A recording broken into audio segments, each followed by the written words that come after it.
Joining me now from Dallas, Texas, co-founder and chief strategist of GDP Advisors, Seth Denson. Seth, there are reports out of China that inflation is starting to rear its ugly head. And this is not terribly surprising when you consider the previous reports we've heard about the Chinese economy. Well, that's exactly right. I mean, we've said it all along, Graham, that China had a lot more to lose in this trade war than the United States did. The U.S. economy is in a much stronger position and could withstand this. And what we're starting to see is that China is now wanting to engage in more talks and change the way that some of these tariffs have been structured, in large part because they need a win for their economy. One of the things that they're suffering through right now is a huge percentage spike in pork. And of course, pork is a mainstay of the Chinese food staple. Year over year, it's up somewhere in the neighborhood of 69%, which is driving up inflation. Meantime, the U.S.-China trade war is also hammering what I guess you could call projections, global projections of how the global economy is being affected. And I don't know if the IMF is trying to overstate this as a way of some sort of warning shot or not.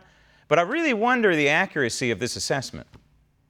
Well, I mean, listen, we've been talking about for a while that the global economy is in a little bit of a slowdown. And sure, the Chinese and U.S. trade wars are having some impact on that. But to what point? We're still in growth mode. So while we may not be seeing the 3% growth projections that were originally made in the global economy, we are still seeing over a percentage point of growth. And so the key point there is growth. We're still seeing it throughout the world. And we should point out, by the way, that the stock markets are still, in the U.S. anyway, are still near record highs, right? I mean, through all this tumult and all the negotiations between the United States and China and all the machinations that we're seeing politically in Washington, D.C., we still have the Dow over 27,000, right?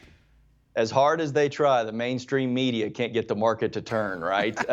Yeah, the S&P's looking good. The Dow's within 2% of an all-time high. Markets are doing well. And we're having some bank stocks reporting. Why do we care about bank stocks on this program? Well, in my opinion, when you look at bank stocks and how they report, it's a reflection of how healthy a certain amount, a large amount of the U.S. economy is.